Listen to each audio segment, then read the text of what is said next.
Et ce matin, notre invitée, Sabrina Agresti-Roubache, secrétaire d'État chargée de la ville et de la citoyenneté. Bonjour. Bonjour Jean-Jacques Bourdin. Merci d'être avec nous. Vous avez votre franc-parler. Oui. L'actualité est grave. Hier soir, le président de la République, Emmanuel Macron, s'est adressé aux Français et je vais retenir deux mots. Restons unis. Est-ce que vous avez senti Emmanuel Macron inquiet ? Non, je ne l'ai pas senti inquiet, mais je le sens grave, comme nous sommes tous graves. Le moment est d'une gravité absolue. J'ai pas besoin de vous le redire, ce qu'il se passe. Et si vous permettez, Jean-Jacques Bourdin, juste un mot pour toutes les victimes de cette attaque terroriste immonde, inqualifiable en réalité, et tellement hors du champ de l'humanité que voilà. Mes premières pensées en fait sont bien sûr pour les Français victimes. Je vous rappelle que 13 de nos compatriotes ont perdu la vie dans ces attaques immondes. 17 sont portés disparus et vous connaissez le bilan, 1200 morts du côté israélien. Et maintenant, on a encore plus du côté palestinien, puisque je considère qu'Israël a le droit de se défendre. Et oui, le président, je ne l'ai pas senti, mais grave, et c'est normal. Moi, je l'ai senti inquiet. Inquiet, pourquoi ? Sur le sort des otages. Évidemment. Sur l'escalade possible dans ce conflit. Inquiétude. Sur le danger de voir ce conflit se transporter en France. Inquiétude. Mais alors, Sabrina, vous avez raison. Alors, si vous voulez savoir, les gens normalement constitués ne dorment plus la nuit. Moi, je dors plus. J'arrive plus à fermer l'œil parce que, effectivement, libérer les otages est la première des priorités. La réalité, c'est qu'on sait très bien que ça risque de s'embraser. Regardez ce que vous avez dû suivre ça. L'Iran qui s'est exprimé. Bien sûr. Donc, l'embrasement de la région serait une catastrophe, absolument, une catastrophe mondiale. Donc que le président de la République se pose il a dit en chef d'État, chef des armées, en disant attention, le conflit ne doit pas être importé en France parce que c'est un conflit très grave là-bas, mais nous sommes français. D'où que nous venons, quelle que soit notre confession, je parle de nos compatriotes de confession juive, de nos compatriotes de confession musulmane, de nos compatriotes divers et variés, toutes les confessions sont représentées en France, mais nous sommes français avant tout. Et je trouve que c'était très important de le rappeler. Et puis maintenant, moi qui ai en charge le portefeuille de la citoyenneté, faut jamais oublier, le fondement, c'est liberté, égalité, fraternité et laïcité. Bien, Sabrina Agresti-Roubache, regardons rapidement l'actualité. Rapidement, l'actualité se fait sans nous, évidemment. D'abord les otages, les familles qui ont des personnes prises en otage se sont adressées directement à Emmanuel Macron. Des discussions ont commencé avec le Hamas. Avec le Hamas, bien sûr, heureusement, parce que vous savez, le Quai d'Orsay... Les discussions ont commencé avec le Hamas. Non, pas avec le Hamas, mais en tout cas... Non, c'est ce que je vous ai dit. Non. Les discussions ont commencé sur la libération, mais heureusement, le Quai d'Orsay... Je j'ai pas besoin de dévoiler, j'ai pas besoin de dévoiler avec qui. Le corps diplomatique discute avec des intermédiaires probablement, pour tous ceux qui connaissent un petit peu la diplomatie. Et la seule, le seul objectif, c'est de ramener nos compatriotes français. Je vous rappelle que dans les 17 disparus, il y a 4 enfants. Et autre chose, rappelez que le Hamas est quand même, est un groupe terroriste à ne pas confondre avec la population civile palestinienne. Ça n'a rien à voir. On ne parle pas des mêmes choses. Discuter avec des terroristes, je vois pas comment on peut discuter avec des terroristes. Et j'ai été la première à le dire. Les Palestiniens civils, là, eux aussi subissent la folie du Hamas. Eux aussi sont des victimes. Mais regardez ce qu'il se passe.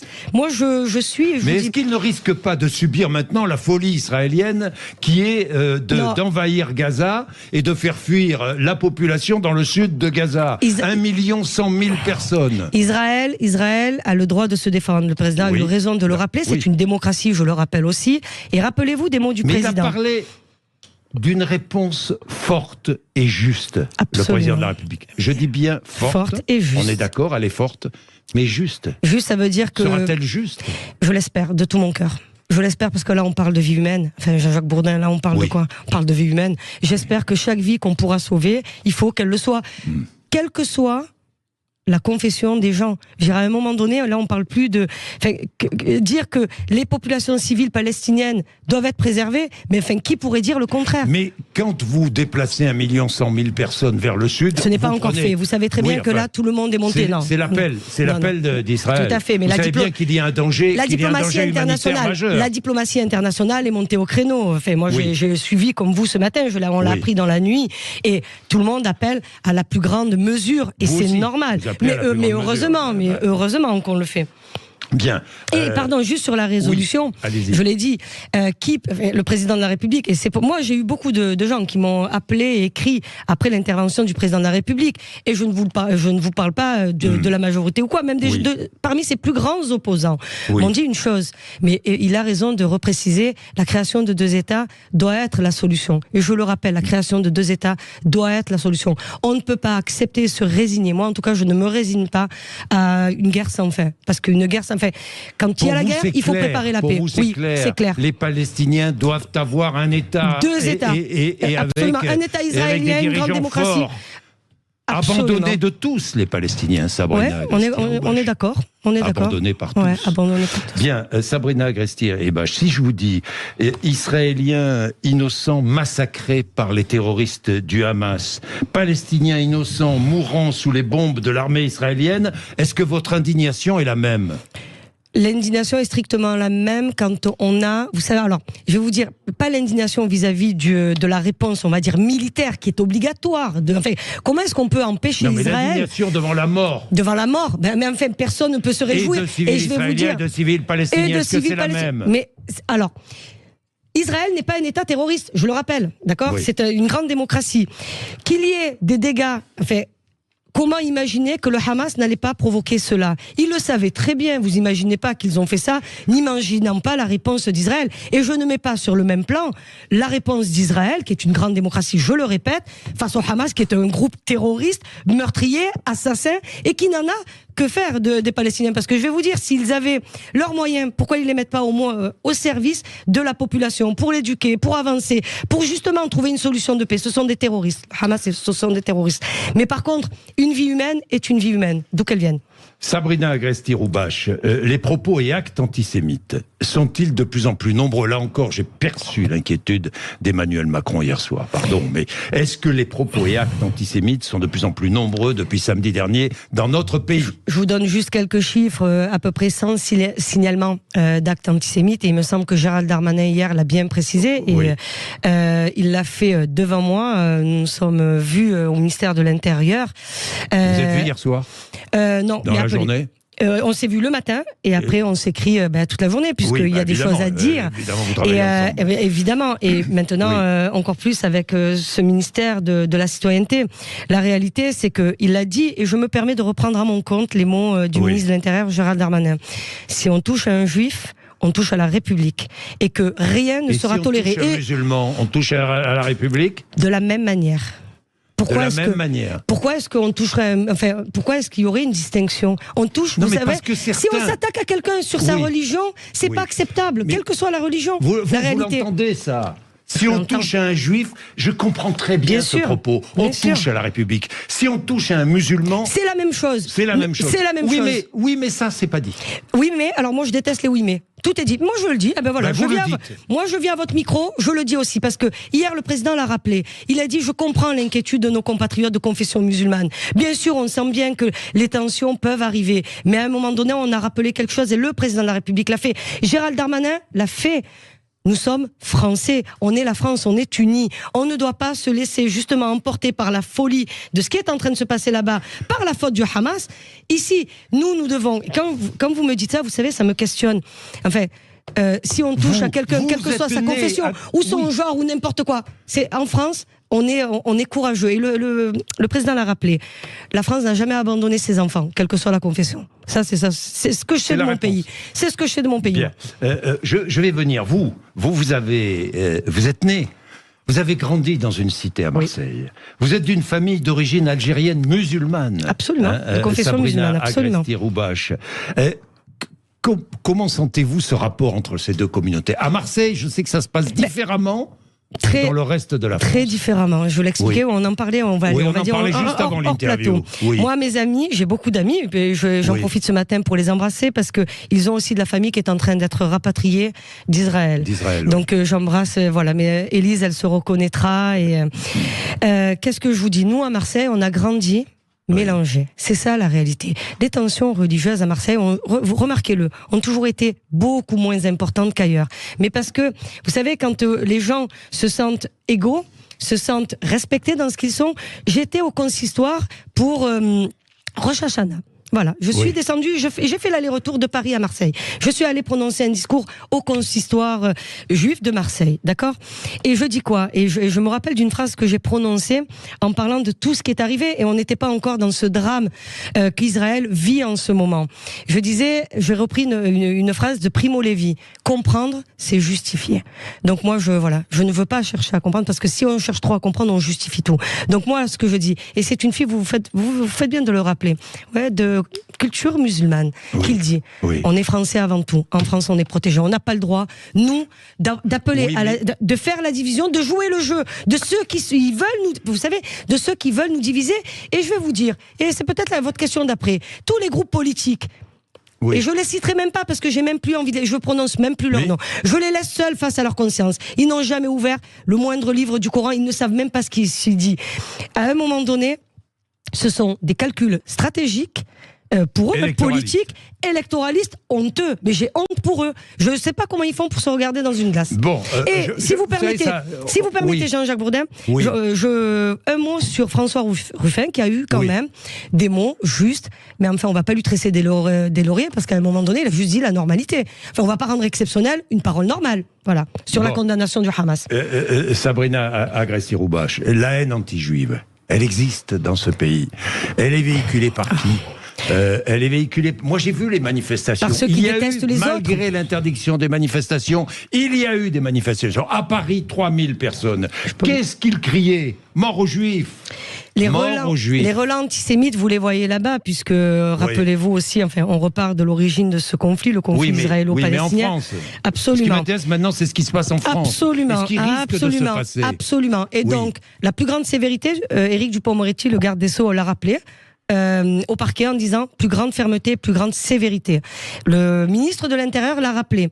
Le moindre acte commis contre quelqu'un de confession juive, une école, et je vous rappelle juste quelques chiffres, 518 lieux en ce moment, écoles et centres culturels protégés, surprotégés même, parce que nous savons le danger de ce qui peut-être arriver. Et je pense que la réponse de l'État et d'être auprès d'eux, là où ils en ont besoin, de partout où ils ont besoin d'être protégés, nous sommes là. Et le président de la République l'a rappelé hier. Et sur les réseaux sociaux, c'est un déchaînement de fausses informations. Une honte absolue. Les réseaux. Vous allez lundi sur la plateforme Pharos. Absolument. Le ministre de l'Intérieur, vous êtes très bien renseigné. Absolument, parce que je rappelle juste Pharos, P-H-A-R-O-S. Parce que même moi, il y a quelques années, je me demandais comment ça s'écrivait. Et en fait, c'est la plateforme sur laquelle tous nos compatriotes peuvent signaler tous les faits de racisme, d'antisémitisme. Actuellement. Écoutez, là, on est aux alentours de 100. C'est ce que je vous donnais. 100 signalements antisémites, c'est-à-dire sur des actes antisémites. Et justement, je vais aller voir les administrations sur Pharos. Absolument. Et je vais les voir, bien sûr, déjà pour leur apporter mon soutien et leur dire de prendre en compte, comme ils le font, de la manière la plus rigoureuse, tous les signalements. En fait, rien ne doit laisser au hasard. Il n'y a pas de petits signalements. Ce que je veux dire, j'appelle moi les Français, il n'y a pas de petits signalements. Et des décisions seront prises à propos des réseaux sociaux pour freiner tout ça. Mon collègue Jean-Noël Barrot, avec le ministre de l'Intérieur, vont réactiver justement cette plateforme qui permet donc c'est une plateforme entre le ministère de la transformation numérique et aussi le ministère de l'Intérieur pour travailler ensemble. Et de la citoyenneté. Absolument. Qui permet justement de lutter contre les messages haineux et appelant au crime. Sabrina Agresti-Roubache, hier matin, Carole Delga, la présidente de la région Occitanie, était à votre place. Elle a demandé l'interdiction de toutes les manifestations pro-palestiniennes. On en est à près de 2 millions de vues sur cette demande. Alors, vous êtes vous aussi favorable à ces interdictions ? Alors, je vais vous dire, je suis rattachée doublement au ministère de l'Intérieur, et donc je rappelle quelque chose. Toutes les manifestations pro-palestinienne, parce que la réalité, c'est que c'est pas pro-palestinien, c'est juste pour appeler à des messages de haine. Vous savez, mais il y a des manifestations pro-palestiniennes aussi. Non, mais le président de la République l'a rappelé.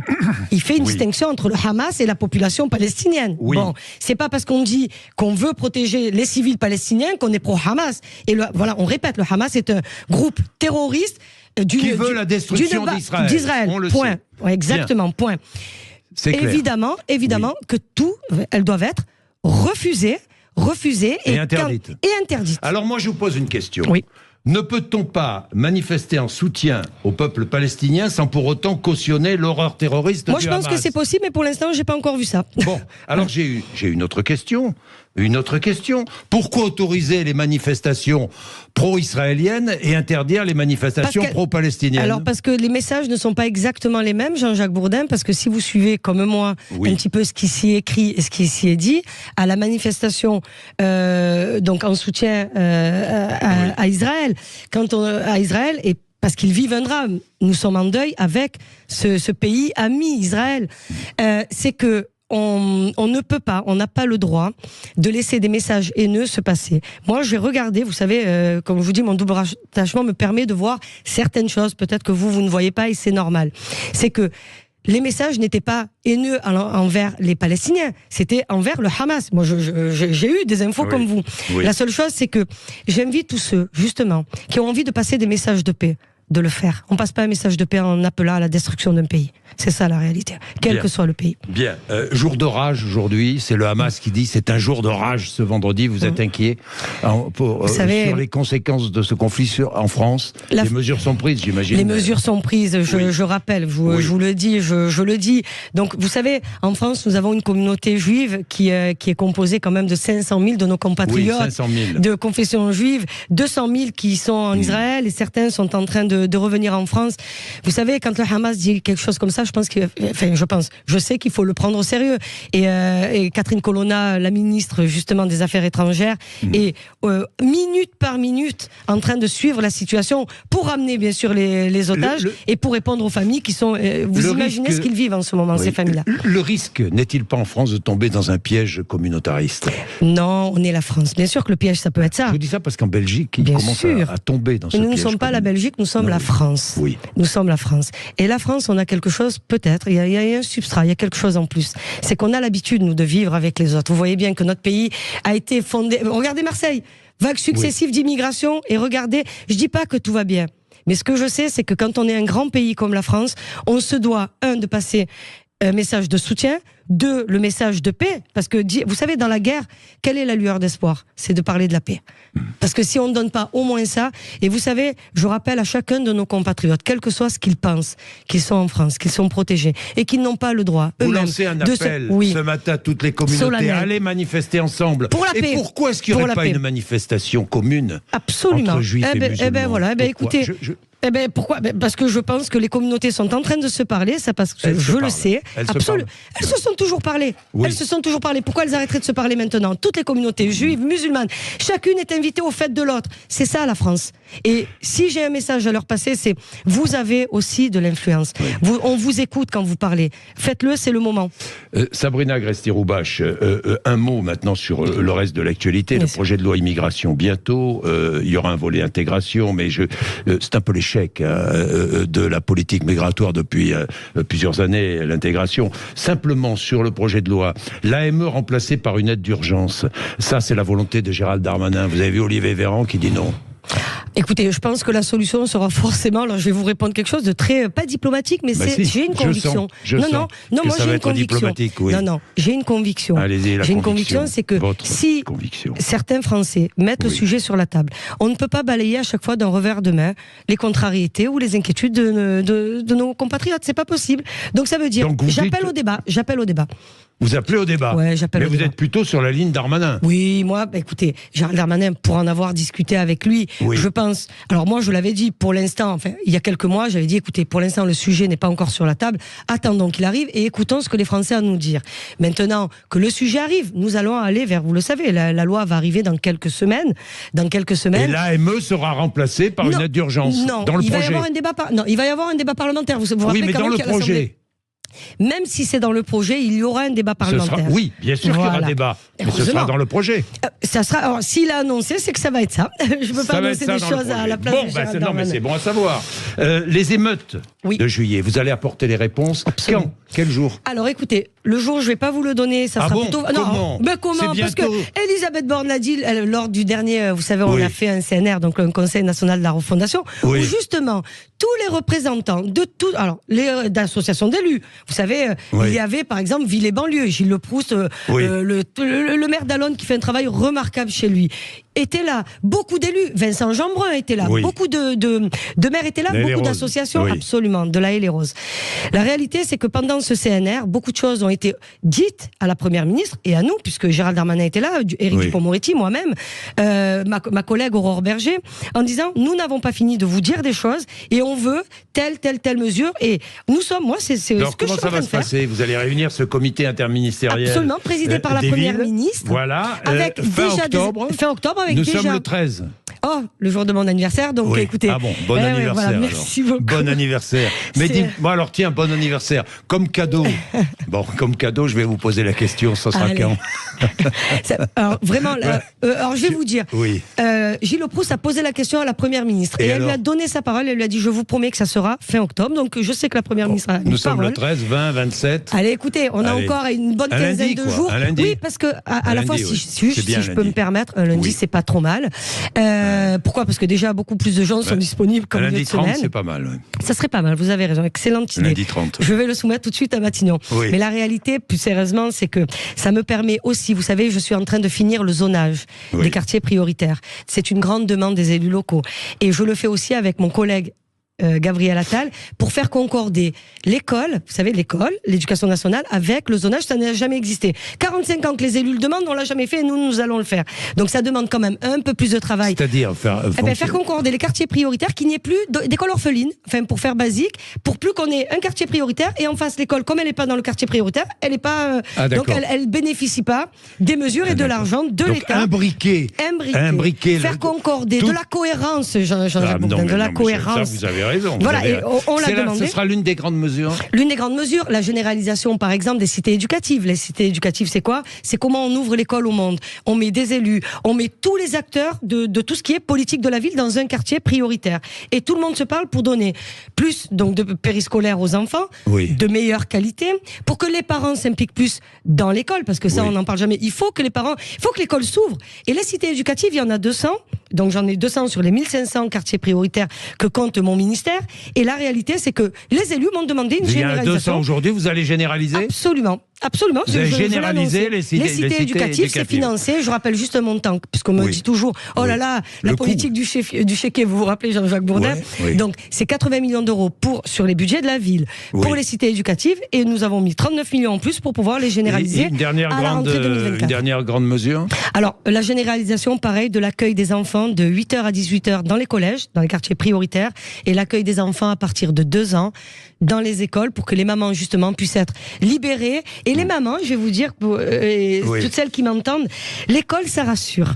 Donc, je sais que c'est une mesure qui a été magnifiquement bien acceptée, bien perçue, en me disant, ah ben oui, en fait. Mais par contre, nous mettrons les moyens. Je rassure tous les élus locaux, ils ne seront pas seuls sur la charge de moyens pour développer et généraliser ces 2 mesures que le président de la République, si vous le permettez, avait annoncées à Marseille fin juin, dans le cadre de Quartier 2030. Merci Sabrina Agresti-Roubache d'être venue nous voir ce matin sur l'antenne de Sud Radio. Vous réagissez évidemment 0826 300 300, vous n'hésitez pas. On est ensemble après 9h, c'est formidable, non?